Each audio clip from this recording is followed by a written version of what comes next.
2026년 1월 18일 세 번째 주일을 시작하겠습니다. 우리 다 같이 시편 120편을 읽음으로 예배로 나아가도록 하겠습니다. 함께 읽겠습니다. 내가 환난 중에 여호와께 부르짖었더니 내게 응답하셨도다. 여호와여 거짓된 일수와 계산해서 내 생명을 건지소서. 너 계산하여 무엇으로 내게 주며 무엇으로 내게 더할꼬. 장사의 날카로운 살과 로데나무의 숯불이로다. 배색에 이와하며 개들의 장막 중에 거하는 것이 내게 하로다. 내가 화평을 미워하는 자와 함께 오래 거하였도다. 나는 화평을 원할지라도 내가 말할 때에 저희는 싸우려 하는도다. 아멘. 예배로 나오는 다들에게 주님께서는 축복의 인사로 말씀하십니다. 하나님의 사랑하심을 입고 성도로 부르심을 입은 모든 자에게 하나님 우리 아버지와 주 예수 그리스도를 쫓아 은혜와 평강이 있기를 원하노라. 아멘. 다 같이 삼일체 하나님을 찬양합시다. 찬송가 8장입니다. 새 찬송가는 6장입니다.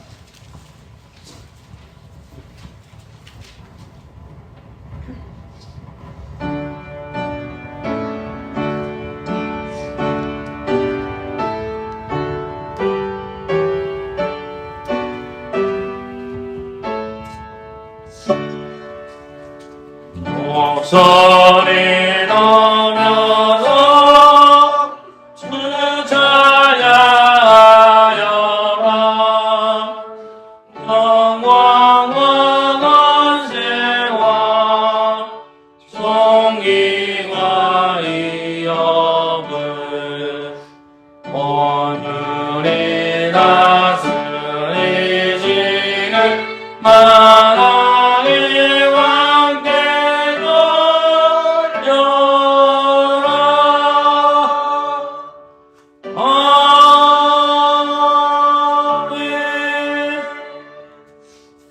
우리 신앙을 믿게 하신 이름으로 고백합니다.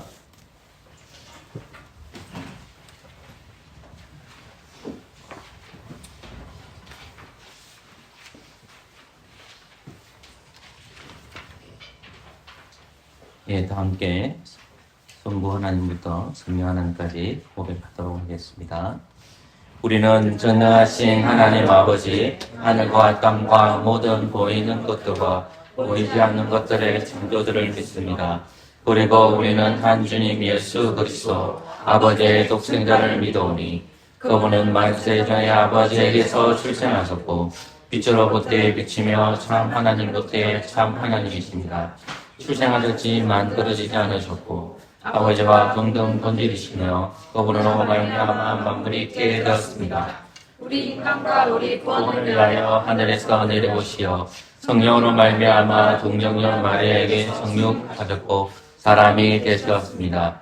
우리를 위하여 본디오 빌라도 시하에서 십자가에 못 박히셨고 고난당하고 장사되셨습니다.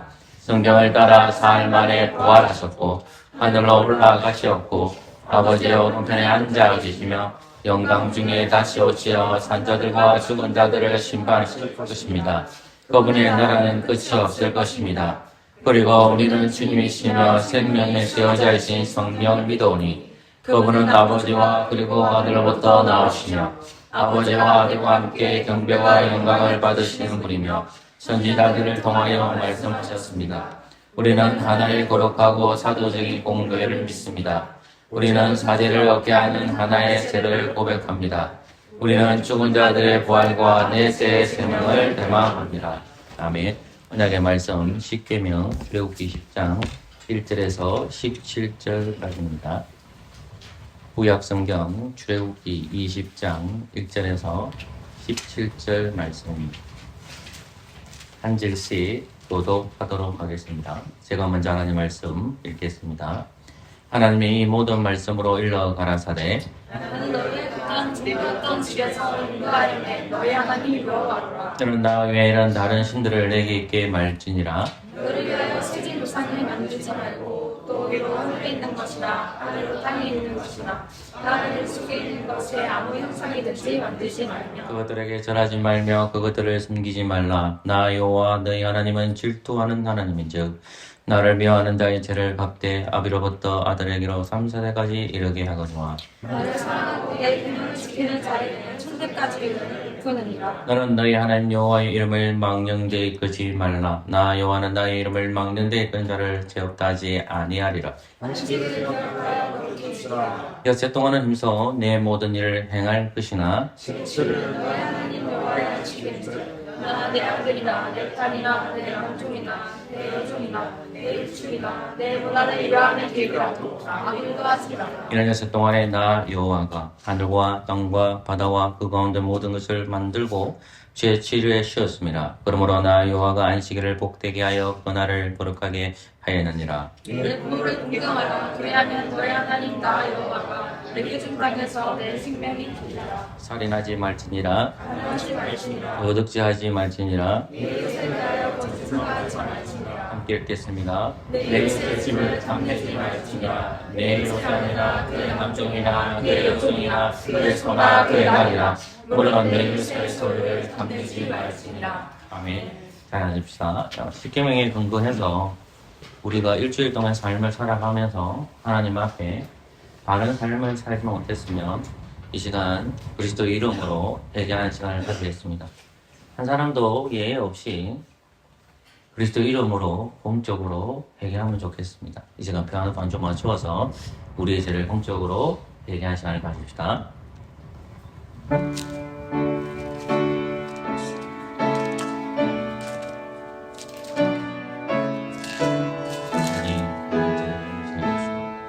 하나님의 뜻 안에서 이 수강을 예배를 통해서 하나님의 뜻을 주옵소서. 아버지 하나님, 우리가 말고 행동으로 십계명의 기준에 따라서 아버지 하나님 구원받은 저희들이지만은 죄를 억제하지 못하고 죄를 고맙게 하는 주님 자유로 스스로 입술로 뼈로 지어져서 주님 영성해 주시고 그리스도 안에서 하나님만 영광 받는 시간 되도록 성령께서 행복을 주옵소서. 예수님 하나님께서는 회개하는 자에게 사죄를 선포하십니다. 이와 같이 말씀하시되 오라 우리가 서로 변론하자. 너희 죄가 조금 같을지라도 눈과 같이 이어질 것이요 진홍같이 붉을지라도 양들같이 되리라. 아멘. 다음과의 찬송 지나가 시편 찬송가 시편 27편입니다. 오늘 처음 부르는 곡이기 때문에 음정 박자가 괜찮으니까 불러보겠습니다. 시편 27편입니다.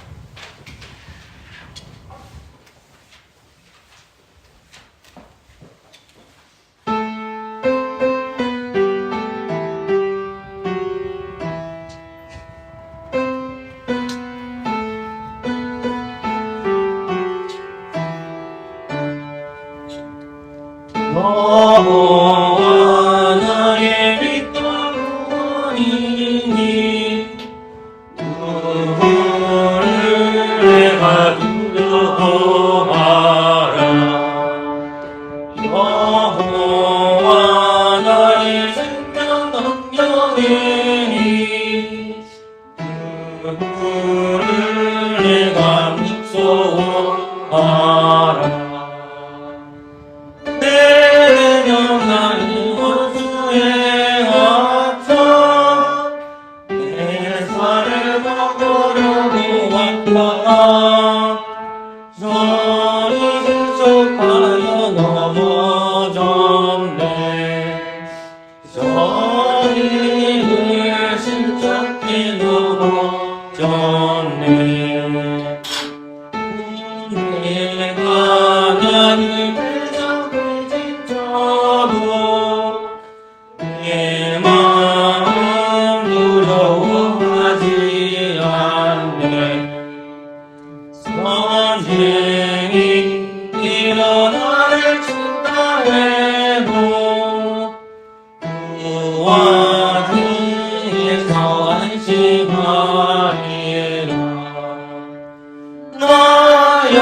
말하면서 그분서 사랑롭게 하시니라.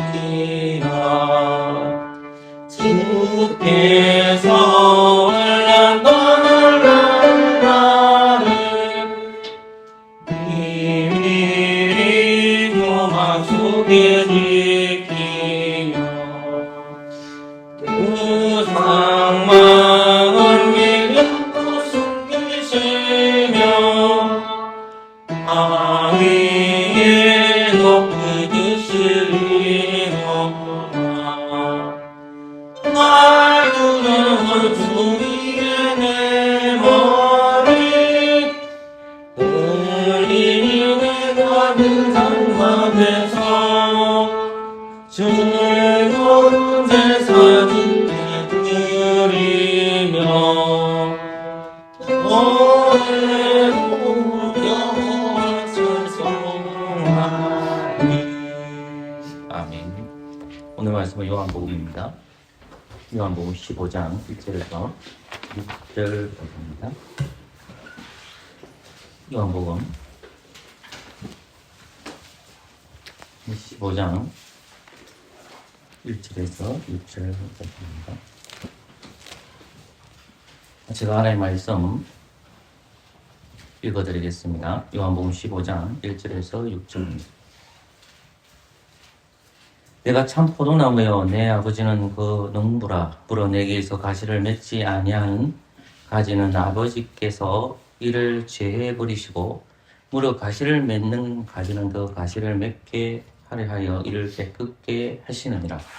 너희는 내가 일러준 말로 이미 깨끗하였으니 네 안에 거하라. 나도 너희 안에 거하리라.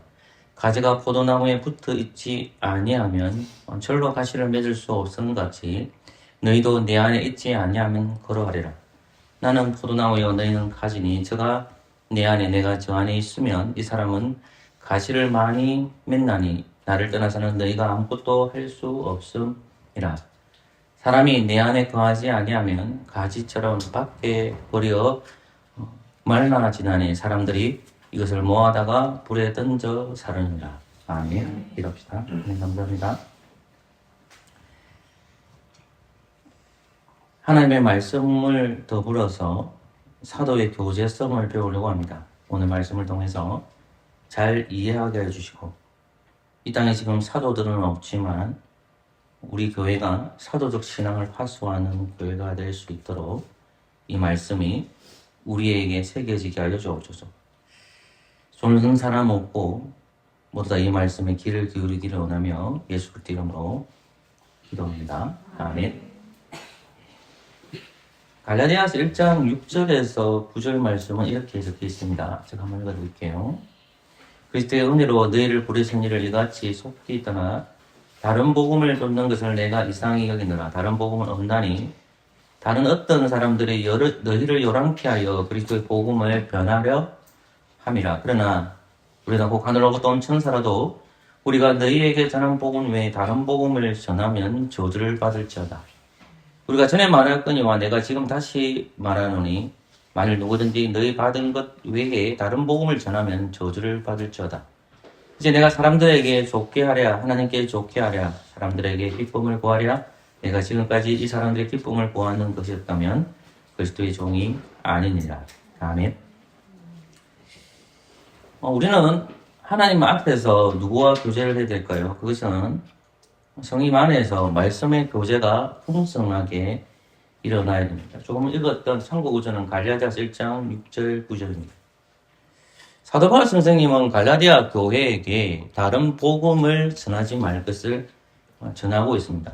그 다른 복음을 전하면 그 사람 반드시 저주를 받을 것이라는 것을 경고하고 있습니다.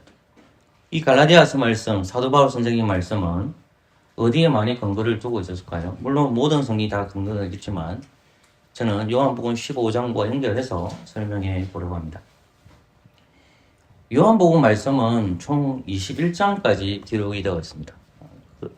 저자는 바로 사도 요한 선생님. 예수님의 제자들 중에, 예수님의 사도들 중에 가장 오래 산 사람은 바로 사도 요한입니다. 이 사도 요한 선생님은 요한복음도 기록했지만 요한 1서, 요한 2서, 요한 3서 그리고 박모섬에 갇혀서 계시를 받은 요한 계시록 말씀도 기록했습니다. 하나님은 많은 사람들 중에서 많은 사도들 중에서 이 사도 요한을 굉장히 오래 살게 하셨고 방대한 양을 성경을 기록하게 했습니다. 그 성경 중에 하나가 요한복음입니다. 많은 목사들과 학자들과 성도들은 요한복음 말씀을 읽고 묵상하면서 은혜를 받습니다. 그러나 한 절 한 절씩 묵상하게 되면 이 말씀이 참 오묘하면서도 어렵다라는 것을 확인하게 됩니다. 마가복음보다도 누가복음보다도 마태복음보다도 어려운 말씀이 사실은 영적인 해석이 많아서 요한복음이 어렵습니다. 그럼에도 불구하고 성경을 그냥 읽으면 굉장히 은혜로운 말씀이 이 요한복음 말씀입니다. 우리는 요한복음 말씀을 전체를 살펴볼 수가 없고 오늘 요한복음 15장 1절에서 6절에 나오는 말씀을 살펴보려고 합니다. 본문에 들어가기 앞서서 약간의 개론만을 하겠습니다. 조금 전에 요한복음 21장을 읽기도 했고 이 요한복음은 1장 1절부터는 예수님께서 1절부터 18절까지 말씀 그 자체로 오셨다는 것을 말합니다. 예수님은 하늘에서도 하나님의 말씀을 듣겠지만 예수님은 말씀 그 자체로 오셨습니다. 그러니까 예수님은 말씀 그 자체로 오셨다는 것을 요한복음 1장 1절에 18절까지 설명합니다. 그리고 요한복음 1장 19절부터 20절까지를 읽어보시면 예수님께서 두 가지 일들을 행하시는데 하나는 표적들을 행하시고 하나는 말씀을 전합니다.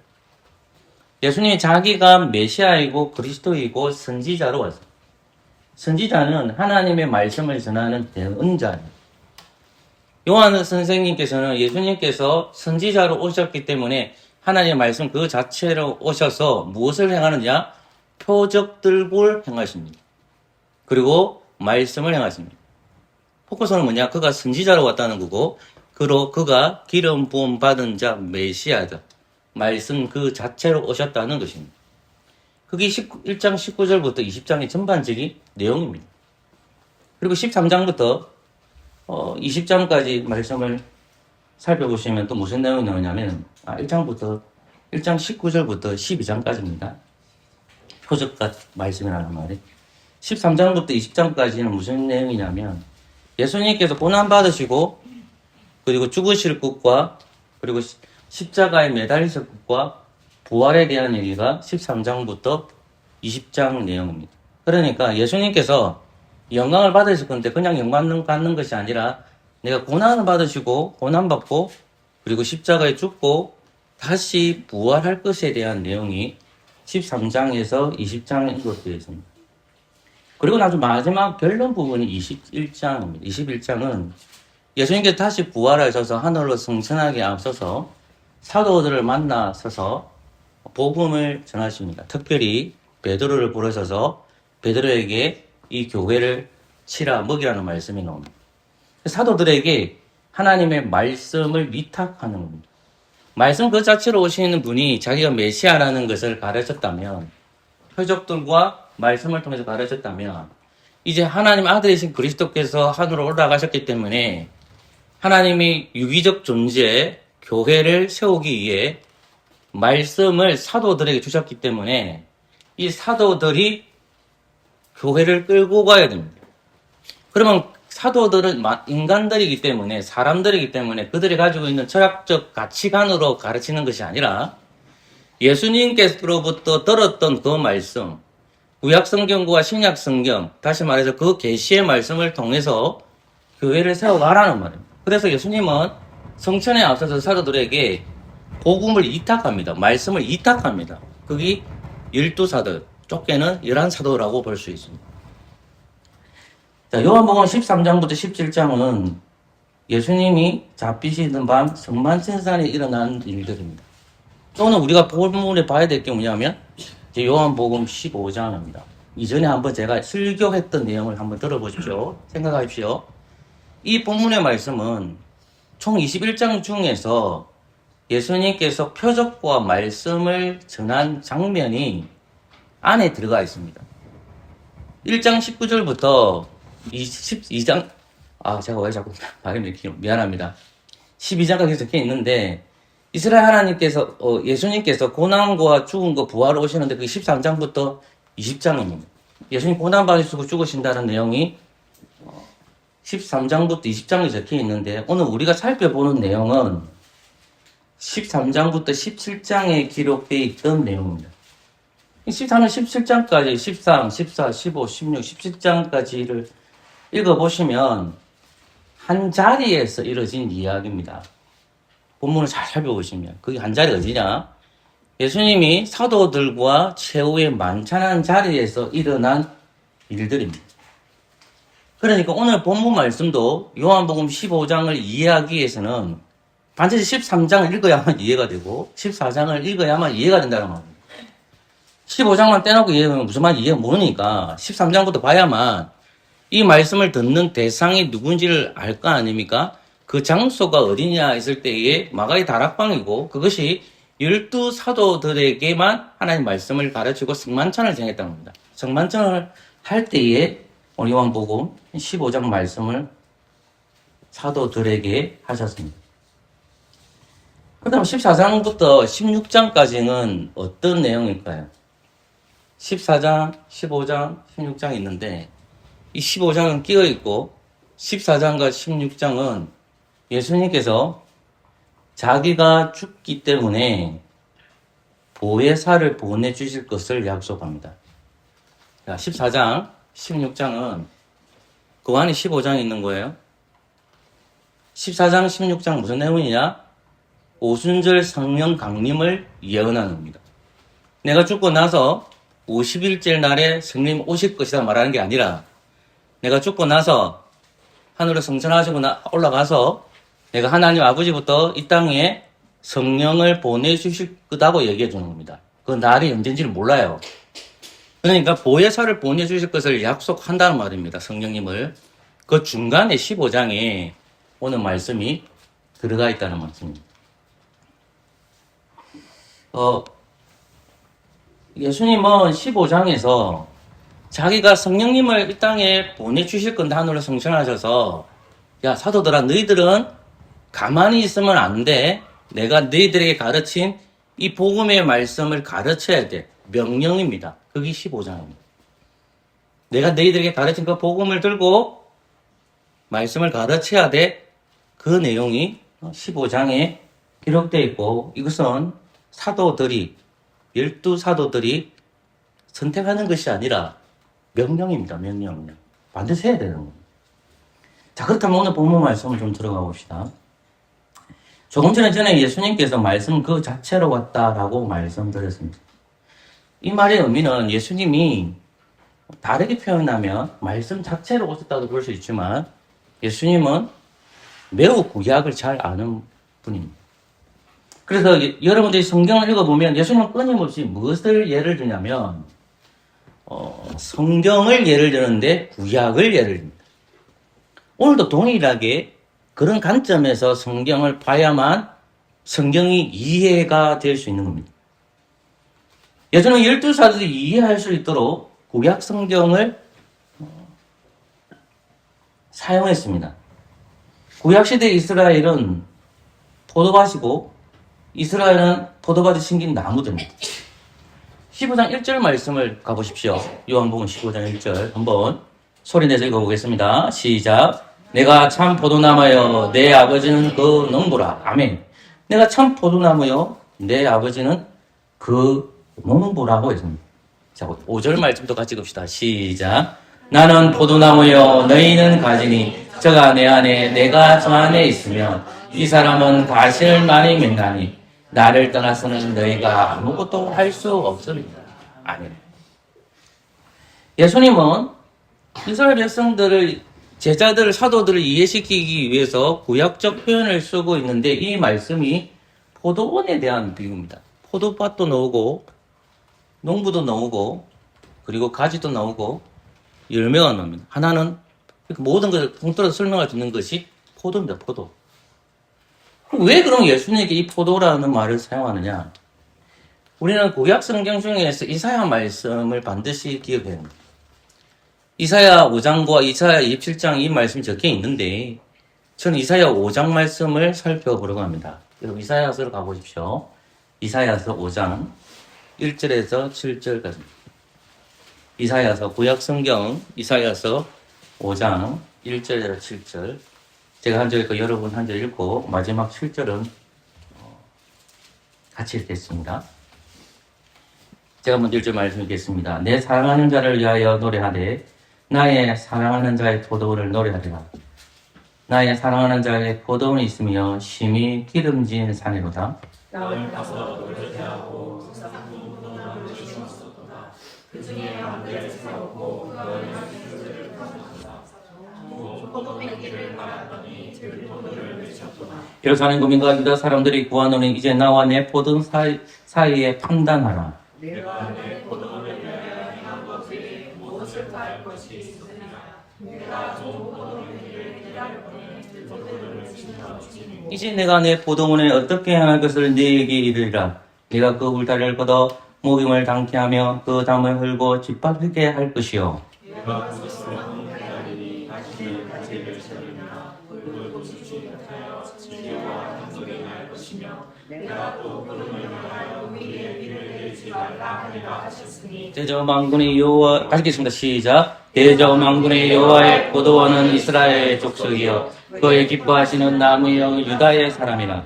그들에게 공평을 바라셨더니 도리어 포악이요 그들에게 의로움을 바라셨더니 아멘. 하나님께서는 이사야 선지자에게 하나님의 말씀을 주셔서 이 이사야 선지자에게 하나님의 말씀을 전하게 합니다. 이사야 선지자는 주전 8세기의 선지자입니다. 그때 이미 북이스라엘은 멸망했습니다. 시드기야 왕은 좋은 왕이지만 그 앞에 나오는 왕들은 대부분 악한 왕들이고 산당을 제거하지 않습니다. 그래서 주전 720년에 북이스라엘이 멸망하기 때문에 곧 있으면 이스라엘에게 멸망이 다가온다는 겁니다. 여러분 우리가 내가 북왕국이나 남왕국에 대해서 여러분들이 잘 안 가르쳐서 그건 미안합니다. 근데 내가 가르칠 생각을 가지고 있기 때문에 다이애스티 왕조를 쭉 살펴보시면 뭘 자꾸 제거를 안 하냐면요. 산 위에 있는 당을 제거하지 않습니다. 산당. 그게 뭘 모셔놓은 거냐 무상을 숭배해요. 지금 이사야 선지자가 하나님의 말씀을 받았는데 주전 722년도에 북이스라엘은 멸망했답니다. 멸망했습니다. 그런데 지금 남유다의 모습은 어떠냐 했을 때에 그것을 비유로 말합니다. 그 비유로 말한 거에 있어서 가장 핵심적인 내용이 7절 말씀입니다. 7절 말씀 쳐다보십시오. 성경 보세요. 7절 말씀 시작. 대적 만군의 여호와의 이스라엘 족속이요 그의 아멘. 끝까지 보십시오. 대적 만군의 여호와의 포도원은 이스라엘 족속이요 그의 기뻐하신 나무는 유다 사람이라고 했습니다. 이 포도원은 이스라엘을 가리키고 나무는 유다 사람을 가리킵니다. 2절과 4절에 나오는 그러면 이스라엘 백성들이 포도나무라고 했을 때 그들이 맺어야 할 열매가 있습니다. 좋은 포도를 맺어야 합니다. 근데 좋은 포도를 맺는다는 것은 뭐냐? 이것은 이스라엘 백성들이 정의롭고 공의롭게 살아야 합니다. 근데 이스라엘 포도나무가 뭘 맺고 있냐면 들포도를 맺고 있다는 말입니다. 하나님께서 원하시는 것은 포도 열매를 맺기를 원하는데 이스라엘 백성들은 포도 열매를 맺지를 못하고 들포도를 맺는다는 말입니다. 근데 7절 말씀 후반줄에 보시면 이렇게 적혀 있잖아요. 그들에게 공평을 바라셨더니 도리어 뭐라고 됐습니까? 포악이다. 그들에게 의로움을 바랐더니 뭐라고 했습니까? 그들이 부르짖음이 있었도다라고 합니다. 그러니까 무슨 말 좋은 포도라는 것은 정의와 공의를 가리킵니다. 삶의 행실에서 의로운 행실이 드러나는 겁니다. 그런데 그들은 삶의 행실에서도 의로움이 드러나는 것이 아니라 포악이 드러나는 겁니다. 이 말은 무슨 말이냐? 하나님의 말씀대로 순종하면서 열매를 맺어야 되는데 그들이 하나님의 말씀을 듣지 않게 된다는 말입니다. 하나님의 말씀을 듣는 존재가 되어야 되는데 북이스라엘은 듣지 못해서 아수르에게 멸망을 당했습니다. 들포도를 맺었단 말입니다. 아직 남유다 다윗의 왕국은 살아 있습니다. 지금 주전 8세기에 이사야 선지자가 그들에게 지금 예언을 하는 말입니다. 너희들이 포도나무인데 왜 좋은 열매를 맺지 못하고 들포도를 맺고 있느냐? 들포도를 맺으면 너희들도 심판받을 거라고 얘기하는 겁니다. 그러니까 예수님도 동일하게 어떻게 합니까? 이사야가 들었던 그 말씀 그대로 그 당대 이스라엘 백성들에게 얘기하는데 그 듣는 대상이 이스라엘 백성이 되지 않고 열한 사도들에게 그 말씀을 전하고 있다는 겁니다. 하나님은 포도원의 주인이고 하나님께서 신실하게 포도원을 가꾸셨습니다. 그러나 이스라엘 백성들은 합당한 열매를 맺지 못했습니다. 그들은 결국 어떻게 됐습니까? 앞에도 얘기했듯이 멸망했습니다. 북이스라엘 왕국은 아수르 제국에 의해 수도 사마라상이 함락되었고 백성 다수가 아수르로 강제에 이주되었습니다. 북이스라엘 역사에서 사라졌습니다. 이사야는 북이스라엘 멸망이 활동한 사람입니다. 주전 8세기입니다.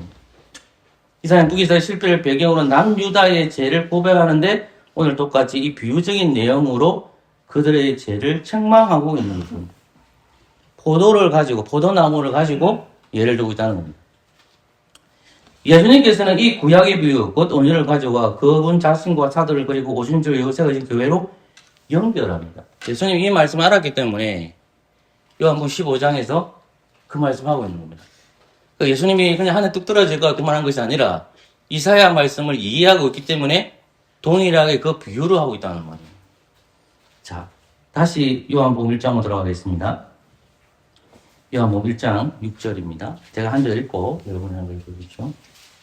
제가 먼저 하나님 말씀 읽겠습니다. 내가 참 포도나무여 내 아버지는 그 농부라.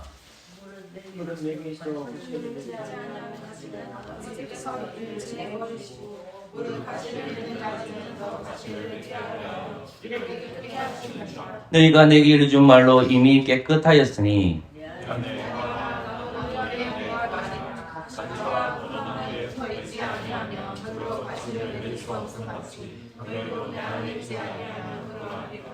나는 포도나무여 너희는 가지니 저가 내 안에 내가 저 안에 있으면 이 사람은 가지를 많이 맺나니 나를 떠나서는 너희가 아무것도 할 수 없음이라.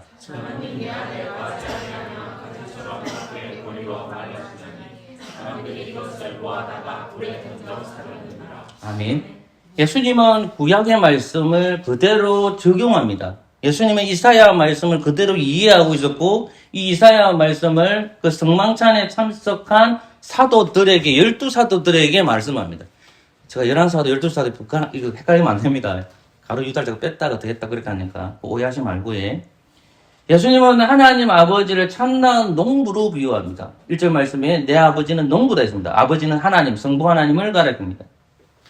이사야 말씀과 5장과 이사야 말씀 5장과 동일합니다.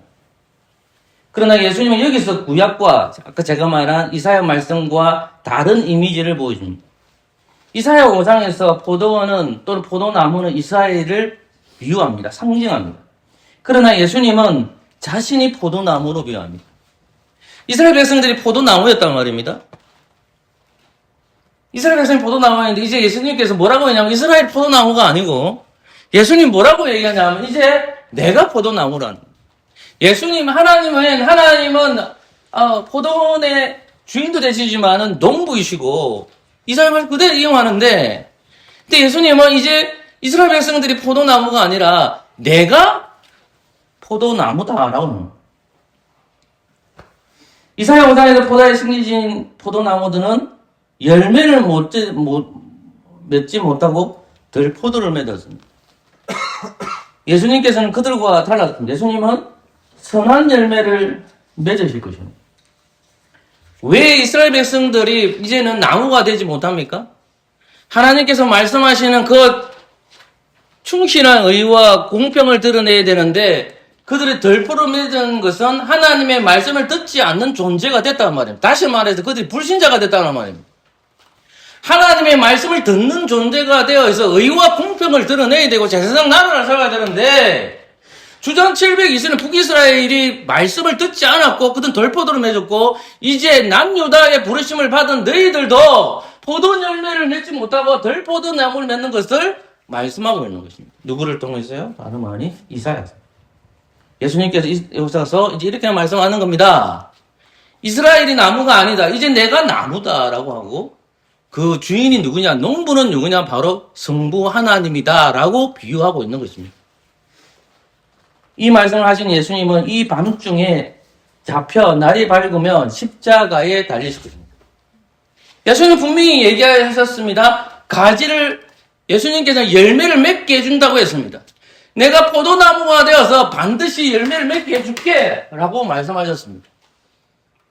이스라엘 백성들은 덜 포도를 맺어서 궁극적으로 예루살렘 성전이 70년에 멸망될 것이지만은 예수님께서는 자신이 나무가 와서 나무가 되셔서 너희들에게 열매를 맺게 해줄게 라고 말씀하셨던 것입니다. 왜냐하면 예수님께서 곧 있으면 성만찬 다음에 잡히셔가지고 돌아가시는데 도대체 왜 이 말을 할까라는 거예요, 제 말은요. 곧 있으면 돌아가시는데 무슨 열매를 맺습니까? 라고 생각할 수가 있잖아요.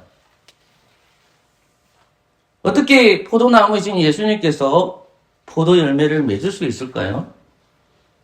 우리는 그 본문 말씀을 성경 읽으면서 깨닫게 됩니다. 그것은 보혜사 성령님과 사도들 때문에 가능합니다. 예수님은 아주 의도적으로 14장과 16장은 보혜사 얘기를 합니다. 성령님을 얘기합니다. 그리고 딱 중간에 15장에 뭐라고 얘기하냐 하면 말씀을 전하는 자들, 사도들을 가르칩니다. 성령님이 양쪽 사이대에 있습니다. 성령이 두 분이라는 말이 아니라 14장은 성령님이 오실 것에 대해서 말씀하고 있고 16장도 성령님이 오실 것에 대해 얘기하고 있는데 16장에는 그 말씀을 전하는 자가 누구냐? 지금 성만찬 자리에 모이고 있는 너희들이라는 겁니다. 누구란 말입니까? 사도들이라는 겁니다. 성령을 받은 사도들이 예수 그리스도를 증언함으로써 포도 열매를 맺을 것입니다. 성령을 받은 사도들이 성령님을 받은 사도들이 성령님을 소유한 자들이 누구를 증거한단 말입니까? 예수 그리스도를 증거할 것이라는 말입니다. 요한복음 15장 26절과 27절을 보십시오. 요한복음 15장 26절과 27절입니다. 소리 내게 읽겠습니다. 시작. 내가 아버지께로 너희에게 보낼 보내사 곧 아버지께서 나오시는 진리의 성령이 오실 때 그가 나를 증거하실 것이요 너희도 처음부터 나와 함께 계심으로 증거하느니라. 아멘. 보십시오. 26절 말씀입니다. 내가 아버지께로서 너희에게 보낼 보혜사 곧 아버지께로서 나오시는 진리의 성령님이 오실 때 그가 누굽니까? 성령님이 누굴 증거한다? 나를, 누구를? 예수 그리스도를.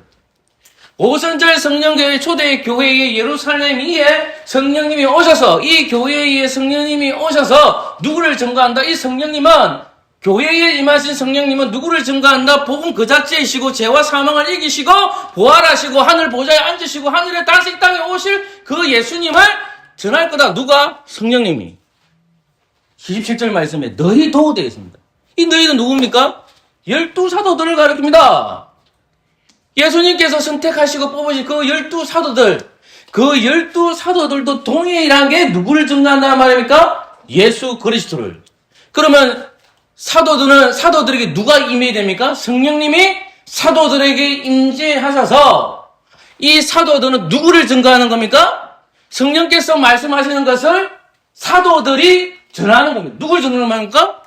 예수님을 증거한다는 말입니다. 그렇다면 포도나무이신 이 가지는 누굴까요?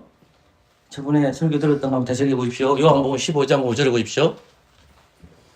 15장 5절입니다. 시작. 나는 포도나무요 너희는 가지니 저가 내 안에 내가 저 안에 있습니다. 이 사람을 가시를 말리면 나를 또 할 수 없습니다. 하나님은 이스라엘 백성들을 선택하셨습니다.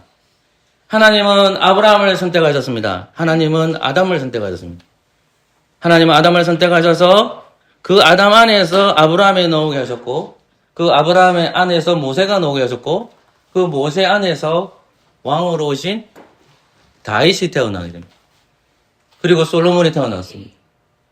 그러나 솔로몬의 죄로 말미암아 북이스라엘은 멸망했습니다. 주전 720년. 남유다는 주전 580년대에 멸망했습니다. 왜 멸망했죠? 열매를 맺지 못해서 그렇습니다. 그러나 이제 진짜 나무가 되었습니다. 누가요? 예수님이 나무로, 포도나무로 오셨다는 겁니다. 자, 그런데 오늘 우리가 15장 5절 말씀에서 가지라는 말입니다. 나는 포도나무요. 너희는 가지니 되어 있습니다. 여기 너희는 바로 12사도들을 의미합니다. 예수님과 최후의 성만찬 자리에 함께 있던 분들이 바로 누굽니까? 12사도들입니다. 곧 있으면 예수님은 잡히실 갑니다. 예수님은 그 잡히실 그 전날 밤에 그들과 함께 최후의 만찬 하셨습니다. 내 몸이요, 내 피요라고 하셨습니다. 그들과 함께 있었습니다. 바로 사도들이었습니다. 이 가지는 누구라 말입니까? 사도들을 가리킵니다. 포도나무는 예수님, 농부는 하나님, 가지는 사도들, 12사도. 그럼 이 포도나무 비유에는 왜 우리는 없습니까? 왜 그리스도인들은 없습니까? 포도나무도 있고, 농부도 있고, 가지도 있단 말입니다. 농부는 하나님이십니다. 성부 하나님이십니다. 포도나무는 성자이신 그리스도를 비유합니다. 가지는 말씀을 전한 성령 충만한 그들이 말씀을 통해서 가르치는 사도들을 가리킵니다. 그들을 가지입니다. 그런데 우리가 없습니다. 그 가지에 주렁주렁 매달린 그 달콤한 열매가 바로 교회입니다. 우리는 포도입니다. 포도송이는 팍. 우리는 이것을 알기 위해 요한복음 15장 5절을 돌아갑시다. 한 번 더 15장 5절을 보십시오. 한 번 더 읽겠습니다. 중요한 구절이라서 그렇습니다. 한번 읽읍시다. 힘을 냅시다. 5절 시작. 나는 포도나무요 너희는 가지. 저가 내 안에 내가 저 안에 있으며 이 사람은 가시를 많이 맺나. 아멘. 여기에 저가 넣을 겁니다. 저가 내 안에 내가 저 안에 있습니다. 이 저가 뭐냐면 예수 믿는 신자를 가리킵니다. 신자. 여기 나는 예수님입니다. 너희는 사도들입니다. 이어서 뭐가 나오죠? 가실이 나옵니다. 이 가실이 뭐죠? 열매입니다. 열매는 누굽니까? 교회 또는 그리스도인. 예수 믿기로 작정한 사람들. 그리스도인. 우리는 뭡니까? 포도나무로 비유할 때 열매, 포도 열매입니다. 자, 그렇다면 여기 중요한 사실이 있습니다. 가지가 포도나무 붙어 있어야 살아야 됩니다. 자, 사도들은 어디 붙어 있어야 됩니까? 포도나무에 붙어 있어야 됩니다. 이 포도나무에 붙어 있어야 됩니다. 이 가지들은 포도나무에 떨어지면 안 됩니다. 포도나무에 딱 붙어 있어야 됩니다. 가지는. 요 떨어져 나간 사도가 누구예요? 가롯 유다예요. 여기 딱 붙어 있어야 돼요. 떨어져 나가면 안 돼요.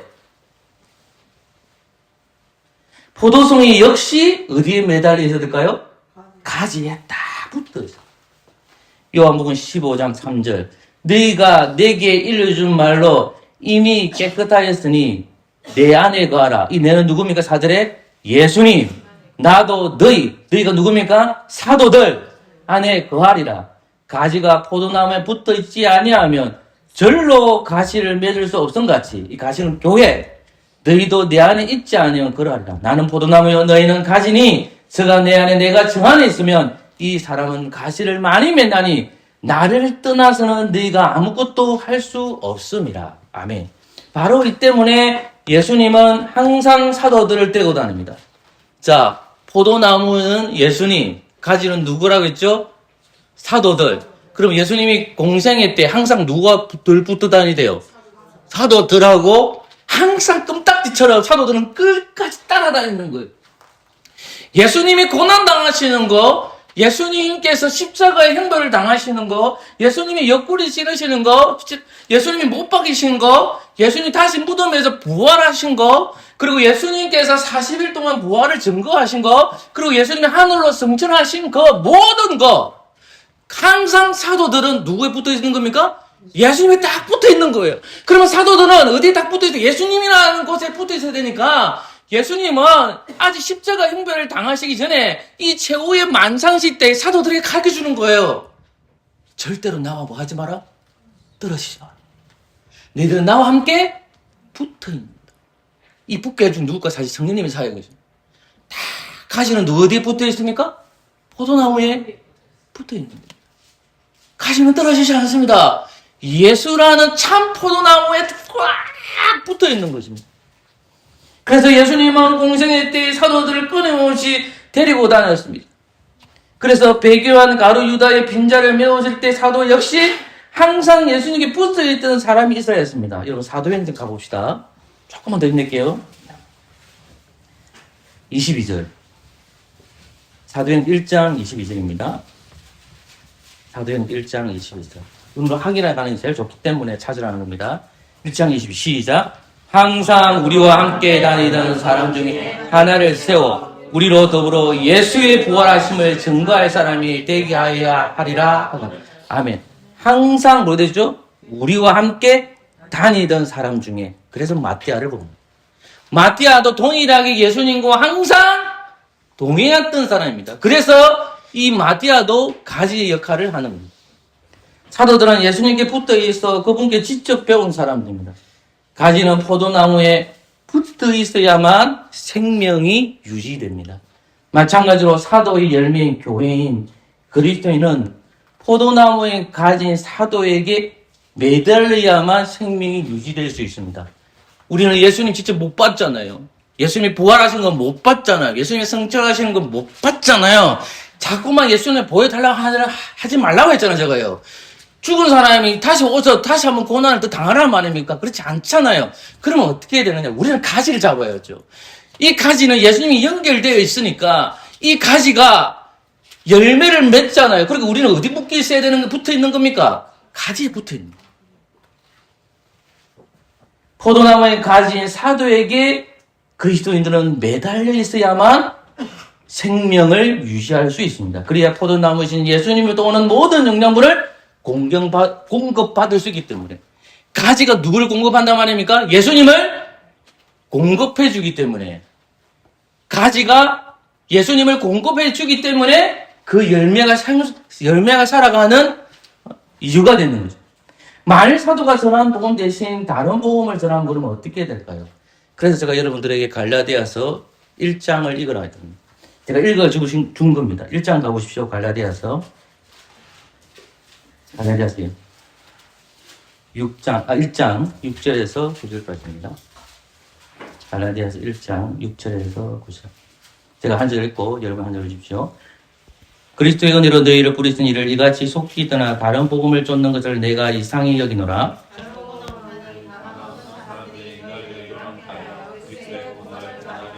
그러나 혹 하늘로부터 온 천사라도 우리가 너희에게 전한 복음 외에 다른 복음을 전하면 저주를 받을지어다.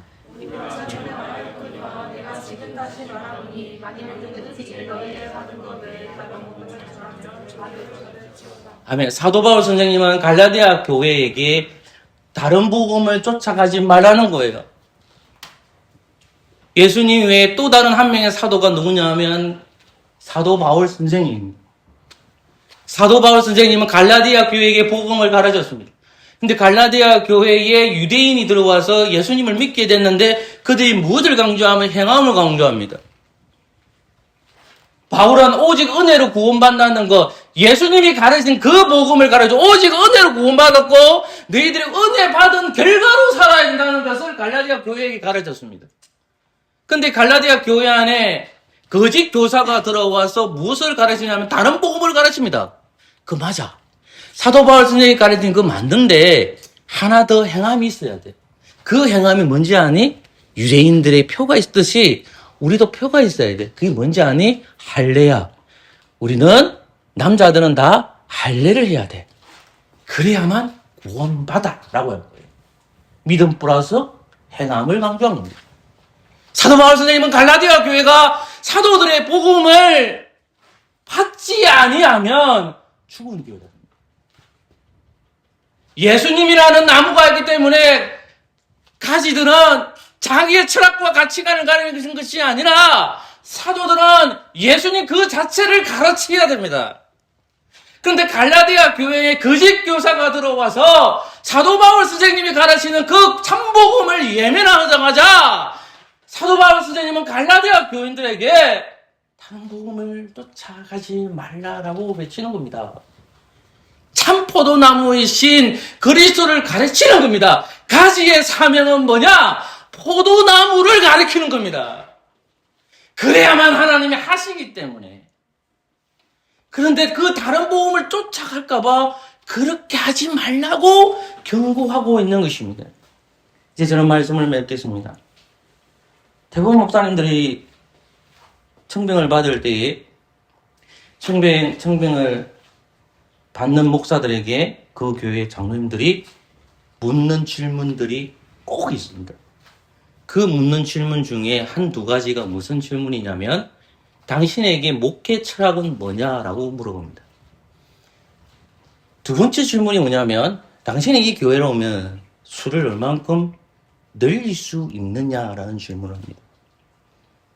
하나 성도 여러분, 처음 우리는 요한복음 15장 말씀과 그리고 이사야서 5장 말씀을 봤습니다. 그리고 여러분들은 갈라디아서 1장을 봤습니다.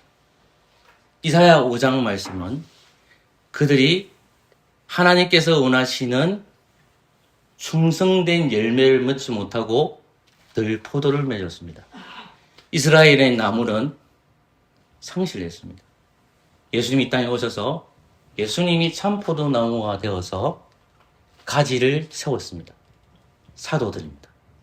이 가지 안에서 교회가 포도송이 그리스도인들이 발생합니다. 목사의 목회 철학은 아까 제가 말한 세상적 철학적 가치관이 아닙니다. 숫자를 늘리는 것도 아닙니다. 목사는 사도들이 가르치는 복음을 가르쳐야 됩니다. 그것은 누굴까요? 참 포도나무신 누구요? 예수님을 가르칠 때에 그 교회는 항상 뭘 맺을까요? 새로운 열매들이 계속 태어나는 것입니다. 다른 것 쫓아가서는 안 됩니다. 미자리 교회가 살아남으려면 다른 교회의 다른 특징들을 가지고 있어야 된다고 합니다. 교회가 부흥하려면 많은 부분에 투자해야 된다고 합니다. 목사들은 성경 외에 다른 자격증을 취득해야 된다고 합니다. 교회 안에 많은 설비들을 갖추어야 된다라고 생각합니다. 그러나 우리가 잊고 있는 것이 있습니다. 정말 포도원 농부가 돌볼 수 있는 방법이 뭘까요? 포도나무에서 흘러나오는 영양분을 받는 것은 어떤 방법일까요? 포도나무 가지를 통해 주어진 영양분은 무엇입니까? 우리는 다 배웠습니다. 그것은 다름 아닌 사도들이 전하는 말씀은 예수님을 가리킵니다. 우리 교회가 좋은 교회냐, 나쁜 교회냐 생각해 보십시오. 그것은 우리가 누구와 교제를 해야 될까요? 우리가 끊임없이 사도들이 기록한 말씀과 교제할 때에 우리 교회는 풍성한 열매를 맺는 교회가 될 것입니다. 그것을 믿는 저와 여러분 되시기를 소망합니다. 아멘. 찬송가 238장. 이 책 찬송가에 아마 없을 겁니다. 그래서 제가 238장입니다.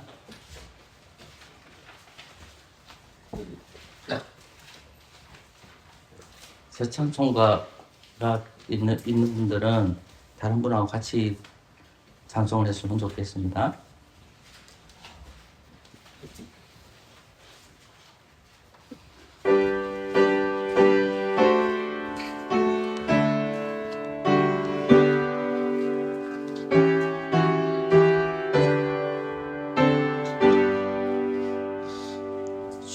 주님의 말씀 내게 바라보니 새로 목마른 사막길에서 샘물과 가도다 그들의 날이 만나러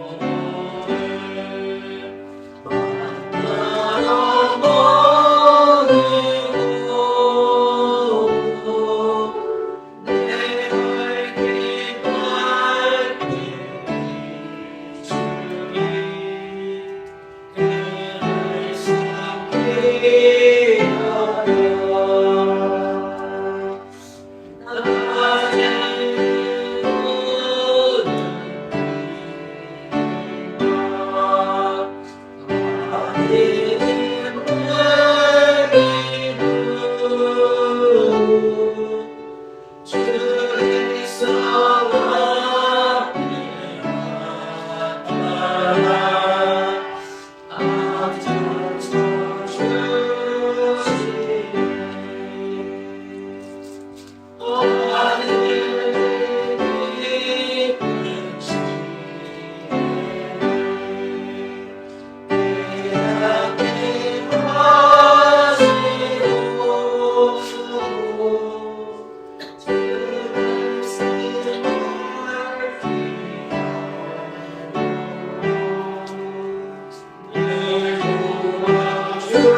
천국에 닿아 있는 기도문을 함께 고백합시다. 하늘에 계신 우리 아버지여 이름이 거룩히 여김을 받으시오며 나라가 임하시오며 뜻이 하늘에서 이루어진 것 같이 땅에서 이루어지이다. 오늘 우리에게 일용할 양식을 주시옵고 우리가 우리에게 죄 지은 자를 사하여 준 것 같이 우리 죄를 사하여 주시옵고 우리를 시험에 들게 하지 마시옵고 다만 악에서 구하시옵소서. 나라와 근세와 영광이 아버지께 영원히 싸움나이다. 아멘. 승자 본문입니다. 마태복음 26장입니다.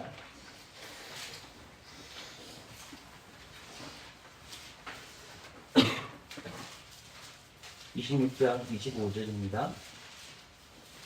제가 하나의 말씀 읽겠습니다. 예수를 파는 유다가 대답하여 가로되 랍비여 네이니까 대답하시되 내가 말하였도다 하시니라. 아멘. 예수님께서 최후 만찬을 하셨을 때에 가룟 유다라는 인물이 있습니다. 이분은 성경에서 보면 제자들 가운데 중에서도 많이 등장한 인물들 중에 하나입니다. 가룟 유다가 하는 일은 대부분 재무 담당, 회계를 담당했습니다. 그래서 예수님을 파는데 결정적으로 어느 30전에 팔았다는 것은 자기의 욕심을, 탐심을 쫓아갔다는 것을 확인하게 됩니다. 근데 예수님은 이 가룟 유다가 행하는 것을 이미 알고 계셨습니다. 그럼 가룟 유다의 가장 큰 잘못은 뭘까요? 예수님 한 것도 물론 잘못이겠지만은 가장 큰 잘못은 회개하지 않는 죄입니다. 끊임없이 우리는 삶을 살아갈 때마다 회개하지 않는 범죄를 저지르거든요. 근데 예수님께서 최후 만찬식을 할 때도 가룟 유다와 같은 사람이 있었다는 것입니다. 동일하게 상찬을 예수님께서 행하셨다면 지금 이 교회는 예수님께서 정해주신 떡과 포도주를 동일하게 수행합니다. 우리들 가운데 이 가룟 유다 같은 사람이 반드시 있을 수 있습니다. 그런데 반드시 우리는 어떻게 될까요? 교회를 나가고 교회를 버렸다면 돌아올 기회가 계속 주어집니다. 끝내 돌아오지 않는 것은 결국은 하나님 나라에 못 들어가거든요. 저는 저와 여러분들이 떡과 포도주를 보면서 우리가 가룟 유다가 되지 말게 해달라고 기도했으면 좋겠고, 또한 더불어서 저희 교회가 하나님 보시기에도 아름다운 교회로 살아나갈 수 있도록 기도하는 저와 여러분 되시기를 소망합니다. 아멘.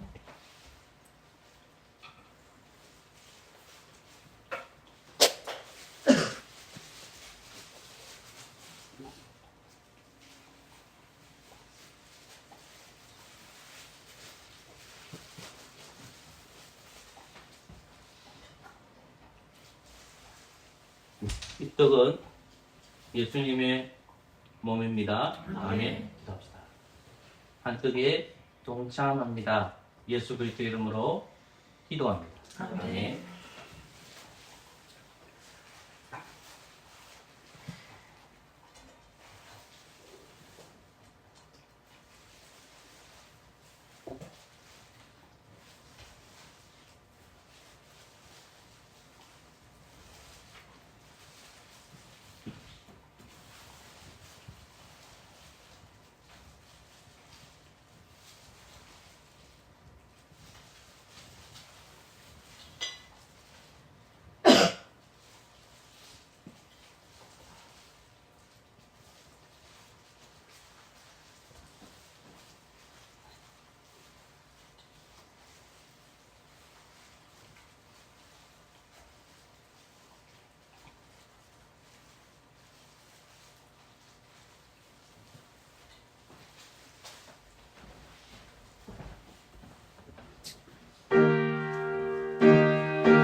떡을 못 빠질 분 있습니까?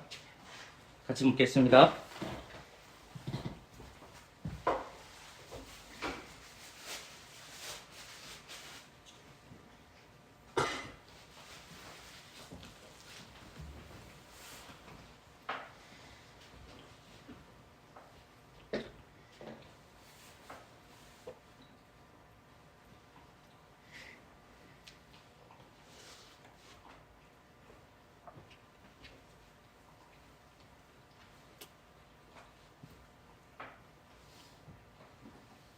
예수글 때 보혈은 예수님의 옆구리에서 흘러나옵니다.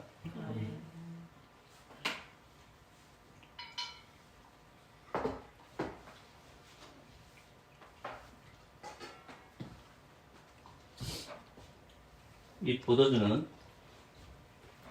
예수님의 피입니다. 아멘. 기도합시다. 단비에 동창합니다. 예수 그리스도 이름으로 기도합니다. 아멘.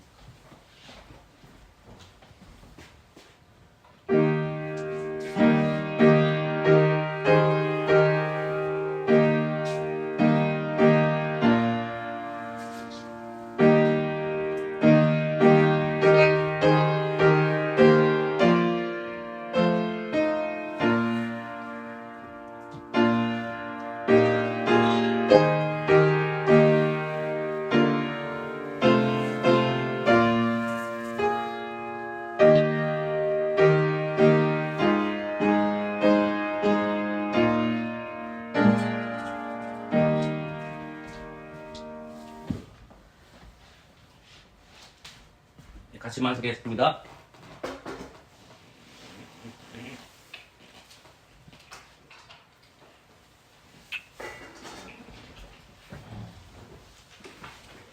찬송가 283장입니다. 첫 찬송가는 227장입니다.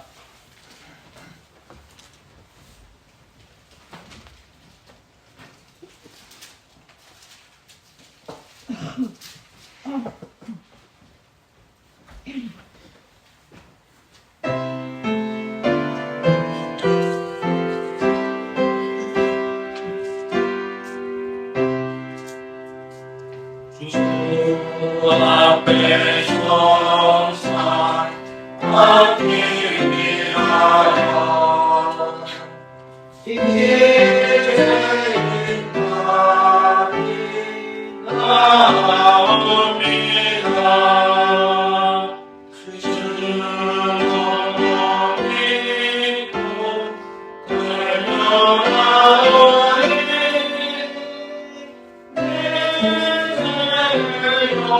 용서하여 주소서. 신으로 나가 강하였으나 주 앞에 남이 돌아옵니다.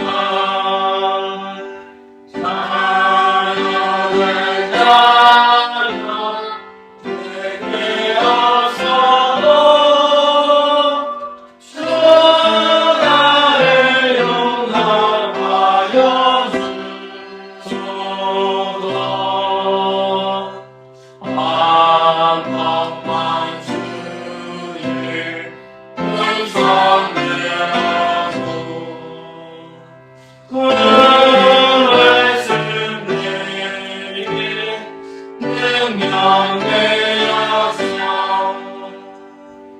이 세상 많이 누워이고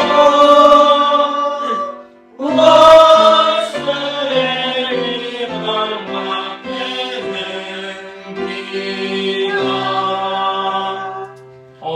오늘한 주의 음성을 들어서 내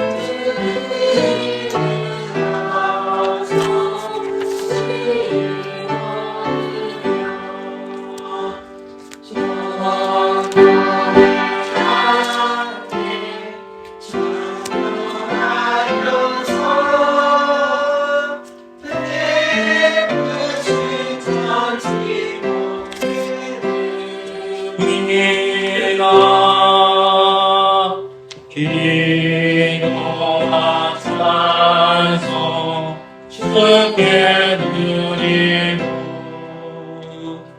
죄의 뜻과 사랑하느니 내 맘에 주여 들어오셔서 주 말씀 하소서.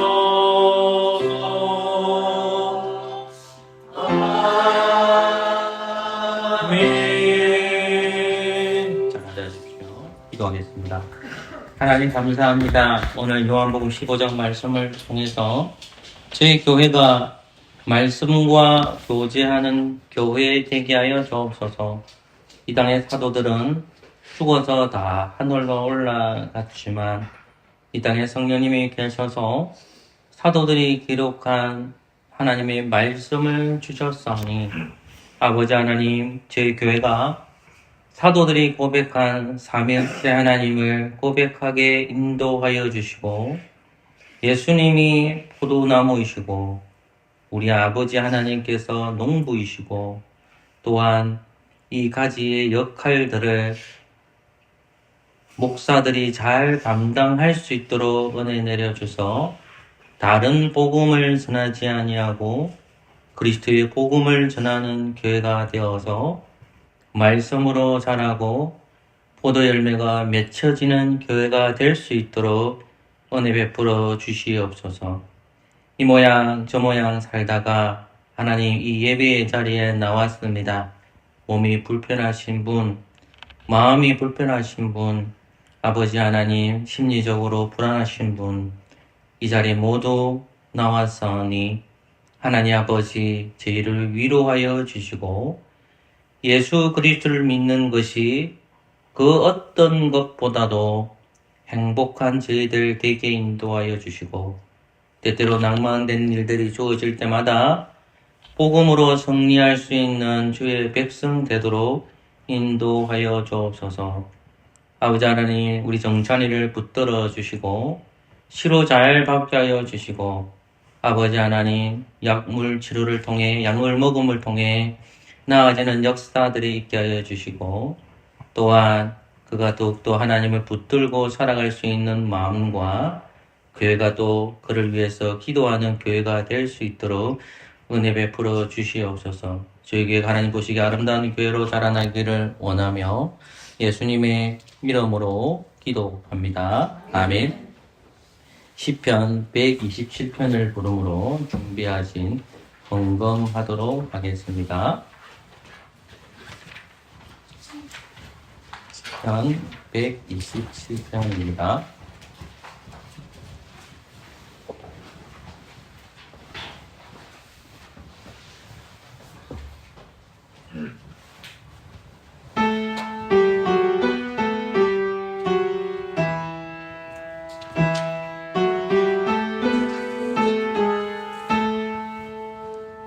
마음 속은 새로지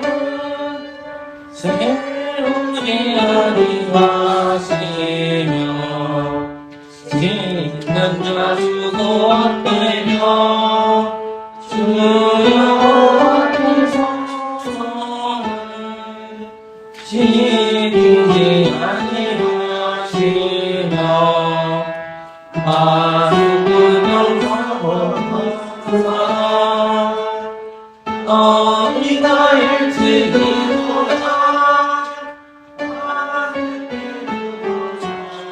하면서 주의 떡을 먹으니 어때니 여호와께서 그 사랑하는 자에게 간절히 자기 자신 주님이여 내 열매는 그의 상고 설자의 자식들은 장사의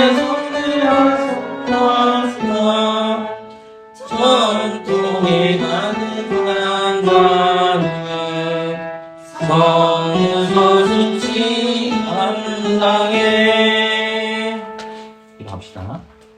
하나님 감사합니다. 하나님 우리 예배를 받아주시고 이 헌금을 주님께 드립니다.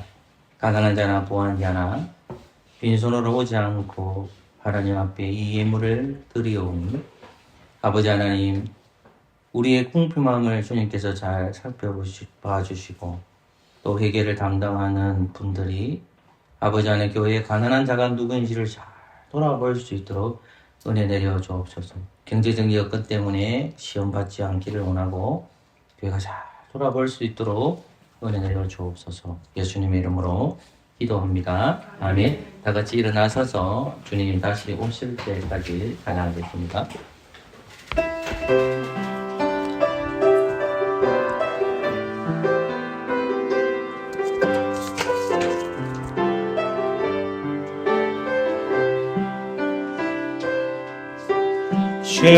주님 다시 오실 때까지 나는 이 길을 가리라.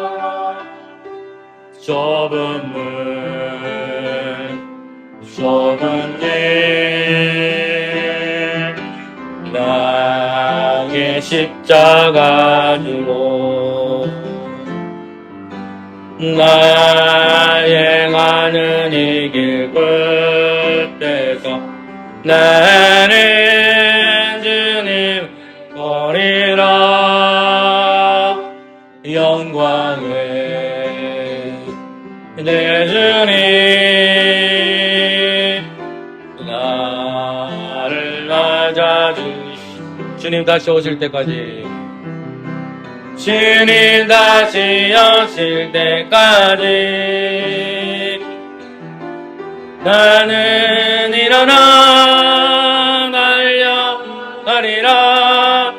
주의 영광은 땅 덮을 때 나는 일어나 노래하리. 내 사모하는 주님 온 세상 그저시라.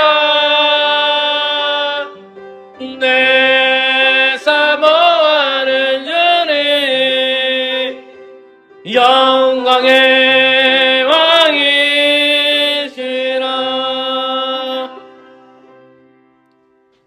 주 예수 그리스도의 은혜와 하나님의 사랑과 성령의 교통하심이 너희 무리와 함께 있을지어다. 아멘.